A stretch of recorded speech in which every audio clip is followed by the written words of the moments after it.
Welcome to the Child Care Director's Chair, the podcast for bold educators who are ready to lead, grow, and shake things up in early childhood education.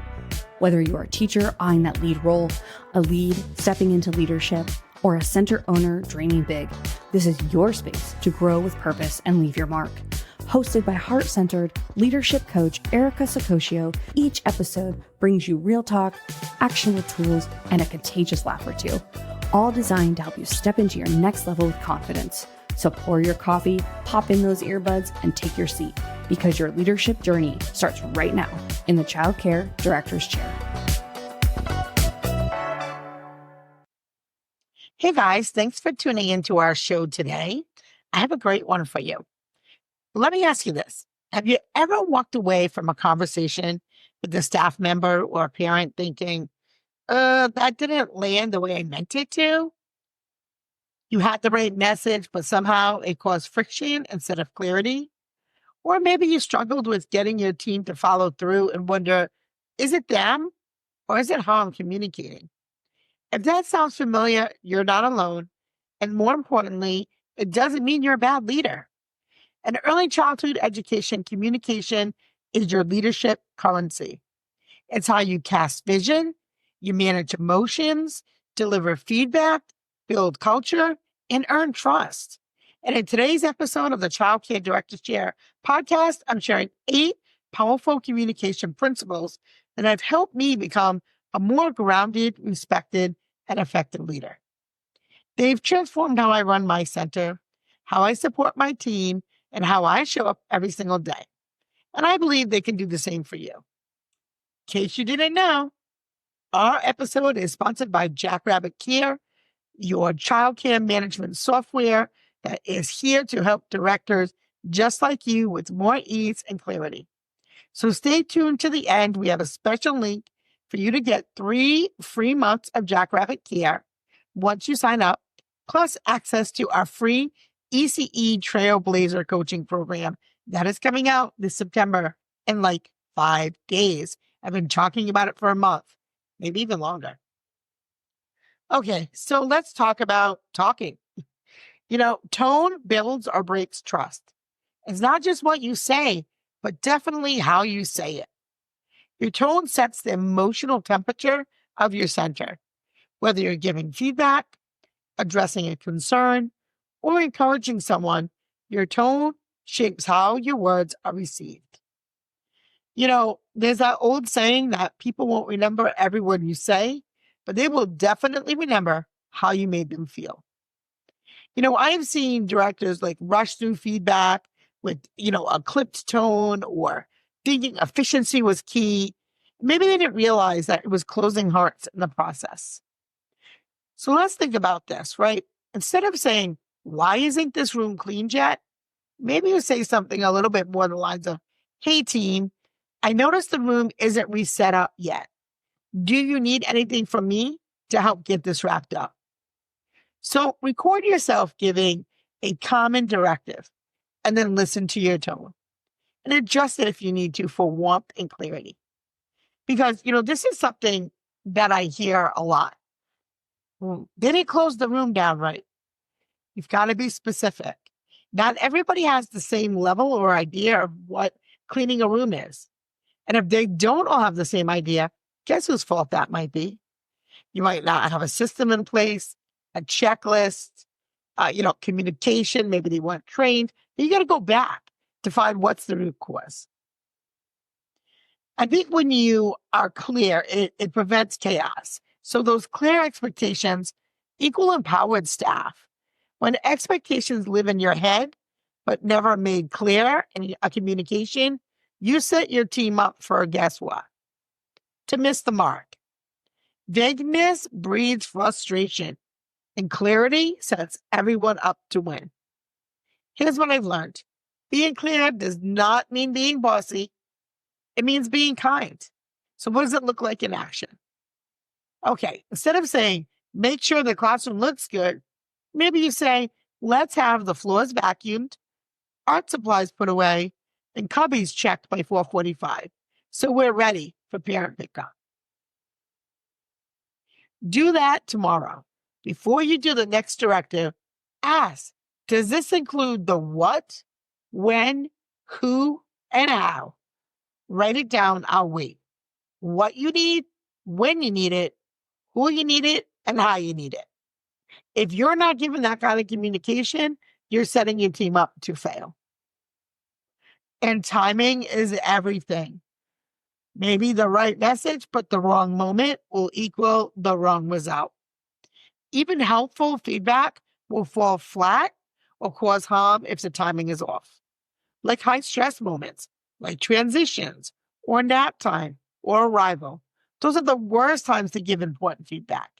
You want your message to land and not explode. What I've learned is start scheduling feedback instead of dropping it in the middle of like the day. Like the results, that is transformative, right? So say, hey, I need to schedule 5 minutes with you.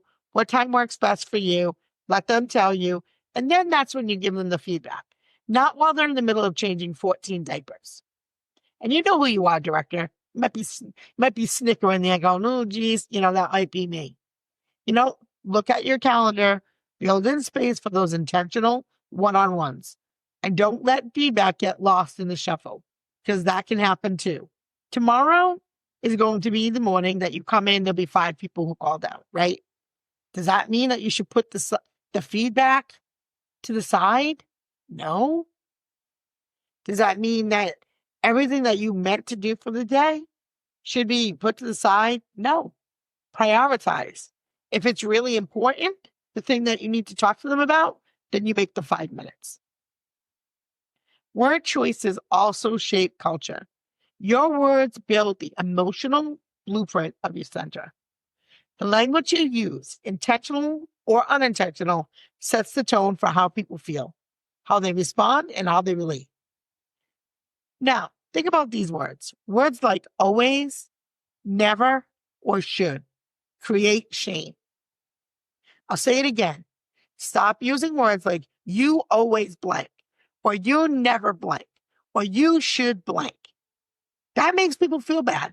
I don't care what's coming after those words. Words like let's, or I noticed, or what do you need, those build bridges. When you change those phrases, it changes everything, even the hard stuff, even that hard feedback. I saw people and I lean in instead of shutting them down. So in action, you're always late. Now, let me tell you, have you ever said that? You're always late? I know you have at least once. Maybe it looked more like, I noticed you've been arriving past 8:15. Can we talk about what's been going on? Or can we talk about what do we need to do to correct it? Maybe they need a shift change. Maybe there's someone else who can come in earlier. Choose one conversation to approach with more curiosity instead of blame. And listening is leadership. If you want to be heard, you need to start by hearing others. Most people don't feel seen or heard. And when you listen without interrupting or judging, you earn trust. You model emotional safety. Now, I have to tell you, this is something I have to work really, really, really, really hard on. And not because I don't care what they're saying. I do care what they're saying. But I have a little bit of ADHD. And although I'm listening to you, my brain is absorbing what you're saying, but my mouth starts talking. And I do apologize quite frequently because I am very aware that I do it. But I'm not half listening. I'm listening the whole way. But my brain just works where it reacts. So if you do that, know that you do that, acknowledge that you do that, right? And now you have to pause and stay present and let people finish. Ask, what's one thing I didn't know about this and how is it impacting you? So maybe it is, I didn't know that you had to drop off your husband at work before you came in, and that's why you're late. You just need 10 more minutes. Okay. So instead of stressing you out and me out, let's schedule you for 8:30 and let's take the 8:30 person and let's see if she can do 8:15. problem solve for both people. So in your next one-on-one, say less, listen more, ask open-ended questions, and don't rush to solve everything. Sometimes things will work out on their own. And emotional intelligence shows up in your words. Leadership is emotional regulation in motion. You set that emotional tone for your team, and when you stay regulated, especially in high-stress moments, you model maturity and create safety. I have stopped reacting and started responding. This allowed me to stay in control without being in control. Like you can't always react every time somebody says something, especially if it's something that ruffles your feathers, right? Maybe you can say, I can see this is frustrating. Let's take a breath. Let's figure it out together. Because sometimes our conversations can get really escalated. Before giving feedback, take that one breath, then lead with empathy and clarity. Also, communication creates culture. What you allow, what you model, and you repeat becomes the norm. If your language as a leader is rushed, if it's cold or reactive, your team is going to mimic that. If it's curious, calm, and clear, they also will follow suit. I think as you start to become a more intentional person about celebrating how the team communicates, not just what got done, but here's an example. I loved how you spoke to that parent. You were clear and kind, and that really matters to me. So do that at your next staff meeting. Do a culture shout out for someone who communicated well. If you really want great communication, you have to acknowledge it, not just role model it, but also shout it out. Recognize it. Confident communication inspires action. People follow leaders who speak with the grounded authority. You don't need to be loud or aggressive, just need to be clear and confident. And when you speak with belief, people buy in. Confidence doesn't come from knowing everything. It comes from standing in your values and showing up with consistency. In action, it might look like, I believe this shift will serve our team and then show them well. Let's walk it out together. So write down 3 leadership beliefs you stand by. Speak from that place in your next big conversation. So communication isn't just a soft skill. It's a power skill.